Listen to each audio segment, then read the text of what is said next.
nag-desisyon ang isang dibisyon ng COMELEC nung Lunes sa botong 2-1. 2 ay ayaw sa atin, yung isa okay tayo sa kanila. Ang 1 ay si Presiding Commissioner Ray Bulay, at sinabi ni Commissioner Bulay mismo, ang Duterte Youth Party List ay walang kasalanan dyan sa mga house show na kaso o kalokohang kaso na ikinakaso sa atin. Bakit? Ipinaliwanag mismo ni Presiding Commissioner. Sabi niya, ang ikinakaso sa atin ng Kabataan Party List noong 2019, una, promoting violence daw tayo tantamount to mass murder. Diba? Kahit naman po hindi kayo abogado, hindi tayo abogado, sino naman maniniwala doon? Tayo na nga lang kaisa-isa sa Kongreso nakalaban ng mga teroristang NPA, tayo pa ang kinasuhan nila ng promoting violence sa COMELEC. At ito namang dalawang commissioner ng COMELEC na appointee ni BBM, sinang-ayunan. Tandaan niyo yung pangalan na Commissioner Nelson Celis at Commissioner Noli Pipo. At syempre sa pangunguna ni ni Chairman George Garcia. Sila po ay nagdesisyon na tunay po ang Duterte Youth Party List ang nagpo-promote ng violence tantamount to mass murder sa Pilipinas. Isipin niyo yung kinasong yun. Ang nagkaso sa atin, mga party list na merong mga miyembro na napapatay bilang teroristang NPA. Kung sino pa yung kaisa-isa sa Kongreso ng Pilipinas na lumalaban sa teroristang NPA, tayo po yun, tayo pa ang nakasuhan ng promoting violence. Bakit daw? Kasi daw, sabi ko daw sa speech ko noong 2019, kapag kami ay nanalo sa Duterte Youth Party List, dedebatihin namin kayo sa Kongreso hanggang maubos kayo sa lansangan at sa Kongreso. Ang sabi nila, mass murder daw yon. Tayo po, dahil mahilig tayo makipagdebate, pinuntahan natin sa lansangan si Jim Paredes. Kung naalala nyo sa EDSA Shrine, dinebate natin siya. Si Kaloy Zarate ng Bayan Muna, Congressman Zarate ng Bayan Muna, dinebate natin ang dinebate hanggang matalo sila sa Kongreso. Si Raul Manuel ng Kabataan Party List, dinebate rin natin ang dinebate. Si convicted ACT Teachers Congresswoman Franz Castro, dinebate rin natin ang dinebate. Yun ang ibig sabihin natin, ang dedebatihin namin kayo hanggang maubos kayo sa Kongreso at sa lansangan. Dahil pag dinebate natin sila, makikita ng taong bayan na mali sila at tama po tayo sa Duterte Youth Party List sa ating mga advokasya. Isipin nyo ang kinaso sa atin ng mga makakaliwa, promoting violence, tantamount to mass murder. Sila tong pumapatay at teroristang NPA, di ba? Anong pangalawang kaso po sa atin? Vote buying daw po ang Duterte Youth Party List. Bakit daw po? Kasi daw po, nag-speech ako noong 2019, sabi ko, kapag kami ay nanalo sa Duterte Youth Party List, lahat po ng aming pondo ay iaalay namin sa taong bayan, wala kaming kukurakutin, kahit piso. Yun po, kinasuhan po tayo ng vote buying. Kasi ipinangako daw natin sa taong bayan ang pera at pondo ng ating opisina para sa kanila. Grabe naman ho, no? Sabi ko, ano ba naman to? Sinang-ayunan ni Commissioner Pipo at ni Commissioner Celis na appointee ni BBM na tayo po ay vote buying. At sabi naman po ng Presiding Commissioner Ray Bulay, kinampihan po tayo.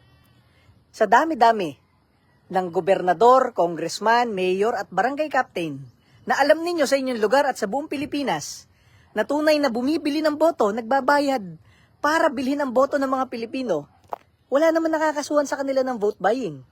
Ang kaisa-isa lang pong nakasuhan ng vote buying sa COMELEC main office, tayo po, Duterte Youth Party List, na tayo po talaga ay hindi naglalabas kahit piso para bilhin ang boto ng ating mga kababayang Pilipino. Tayo pa ang nakasuhan. Sa alam nyong napakaraming politikong bulok sa ating bansa na bumibili ng boto, tayo pa ho na hindi bumibili, tayo pa ang nakasuhan sa COMELEC.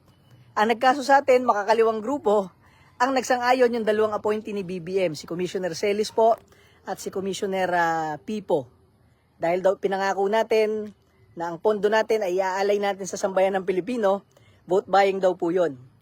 Di ba po? Nakita nyo kung gaano ka-twisted ang ating ibang mga abogado sa ating gobyerno, di ba? Ano pa isang kinakaso sa atin? Ito na siguro yung pinakamatindi sa lahat ng house show na kaso, pero kahit po ganito, kaya pa rin po natin yan.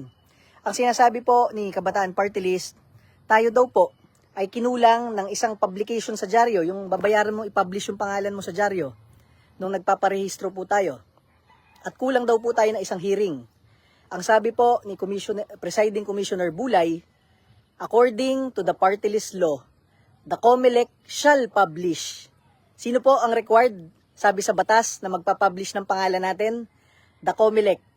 COMELEC shall publish. Ngayon, si COMELEC, minsan, tinatamad, inuutos minsan sa mga party list, kayo na lang mag-publish. So, magre-release siya ng order to publish. Ang problema, nakalimutan ni COMELEC. So, ang sinisisi ng Kabataan Party List, tayo.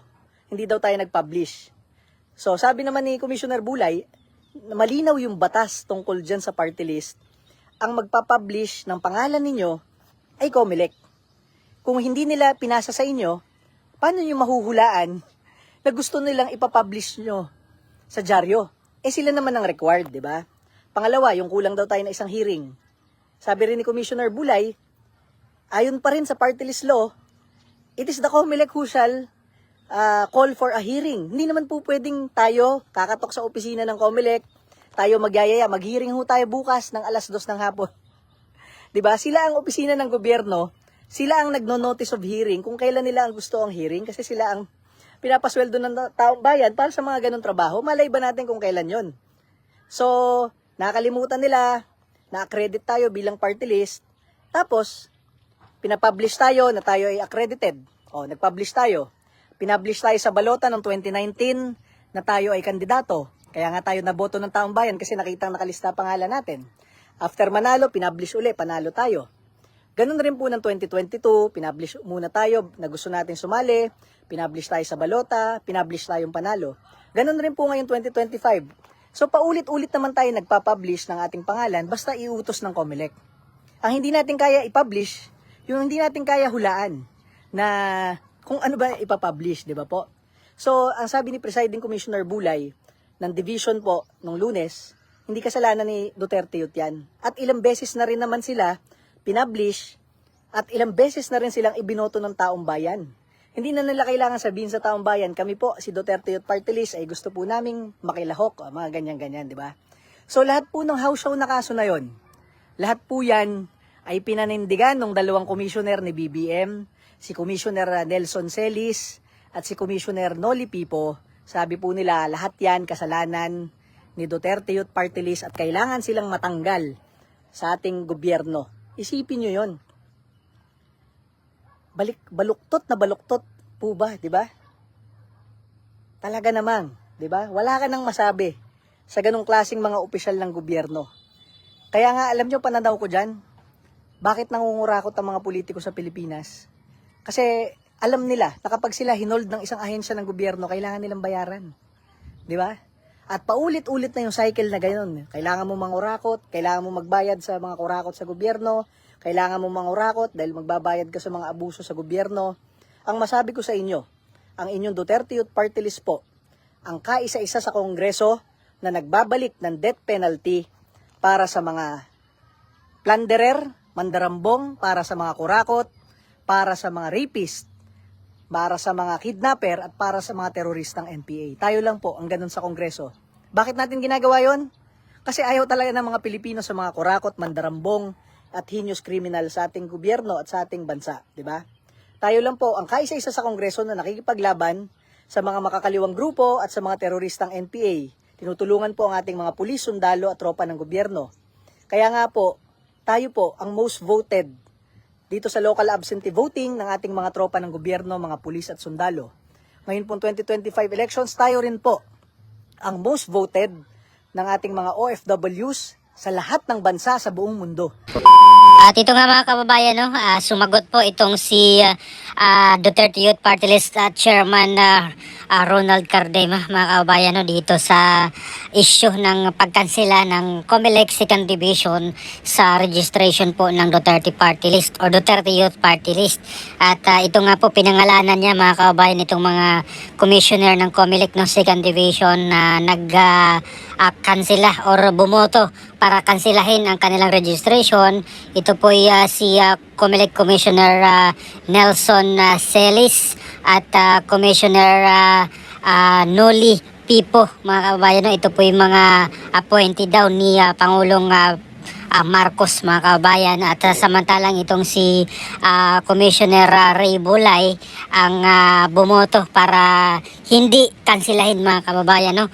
Kumbaga pabor para sa upo ng Duterte Youth Party List mga kababayan na itong si Commissioner Ray Bulay at siya po yung Commissioner Presiding Officer no dito sa Second Division mga kababayan na kung saan tatlo po sila na nandoon sa Second Division, siya yung presiding at yung dalawa na appointee ni Pangulong Marcos ang bumoto ng cancellation no, dito po sa registration ng Duterte Youth Party List mga kababayan. Sagot naman dito ni Chairman Cardema itong mga kaso mga kababayan no, na inihain sa kanila or i-final sa kanila noong 2019 pa ng Kabataan Party List ay mga pawang mga hausyaw na mga kaso at walang katuturan daw mga kababayan. Kaya sabi niya meron naman daw ang dami-daming mga may kasong mga congressman at politiko na hindi hausyaw yung mga kaso pero hindi naman tinutugis no, or hindi daw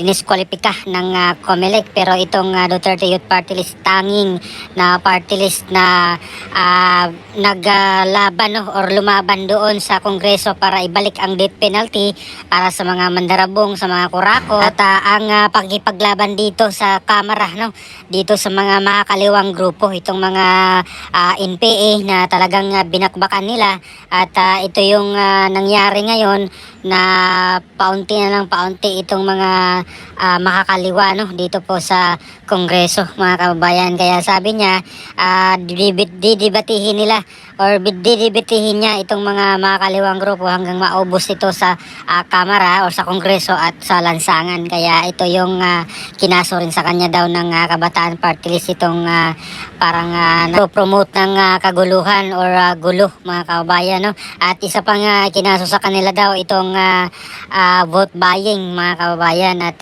sabi ni Chairman Cardema na hindi nga lang daw or hindi nga daw sila naglabas ng pera para pang advertisement.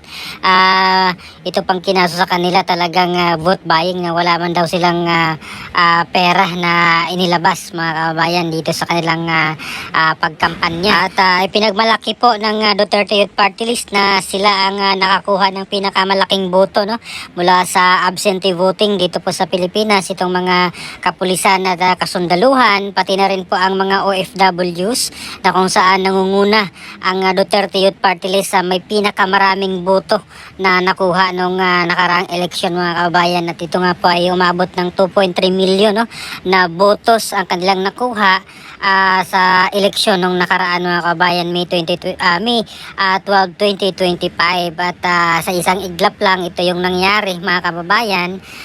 Kinansila po ano ang kanilang registration at hindi po sila pinaupo ng COMELEC bagamat ito ay hindi pa po final mga kababayan no, hindi pa final itong desisyon na ito ng Second Division at pwede pa pong iapila ito ng Duterte Youth Party List mga kababayan. At sabi naman ni Chairman Cardema ay gagawin naman nila lahat ng mga legal remedies mga kababayan no, or remedy patungkol dito sa desisyong ito ng Second Division. At matandaan natin na hindi lang po ang Duterte Youth Party List ang dinidisqualify mga kabayan no, or kinansila noong nakaraang araw, kundi pati na rin po itong si Congressman-elect Joey Uy mga kababayan ng 6th District ng Manila.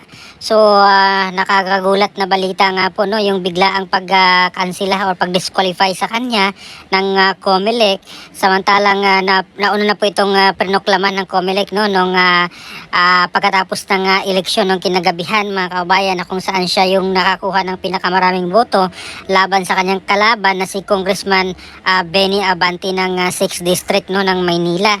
Pero ito nga po yung nangyari mga kababayan no, yung issue yata sa kanya ang kanyang citizenship mga kababayan at marami nga po yung tumasang kilay at meron na rin pong official na payag itong si Congressman Joey Uy about sa kanyang citizenship na kung saan naglingkod na po ito ng konsihal ng Maynila no, since 2004 pa.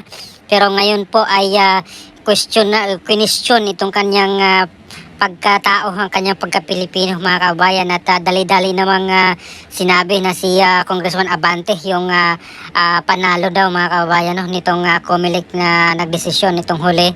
Pero hindi pa naman po lahat po or hindi pa final ata yung decision niya ng COMELEC kaya for sure itong si kung Joey Uy ay aapila din dito mga kababayan no, sa nakakagulat or bigla ang decision nila na si Congressman Abante yung diniklara nilang panalo, mga kababayan. Samantalang nung nakarang eleksyon ay lamang po ng kung hindi ako nagkakamali ay 1,000 yata or kulang-kulang 1,000 yung lamang niya ng botos, no, kontra sa kanyang kalaban na si incumbent Congressman Benny Abante, mga kababayan. So ano pong opinion niyo, mga kababayan po, dito sa desisyon ng COMELEC sa pagkansela ng registration, no, ng Duterte Youth Party List, pati na rin po itong pag-disqualify, no, or pag-alis kay Congressman Joey Uy, na siya yung nanalo dito sa 6th District ng Maynila, pero dahil sa issue daw ng citizenship yata, mga kabayan, kaya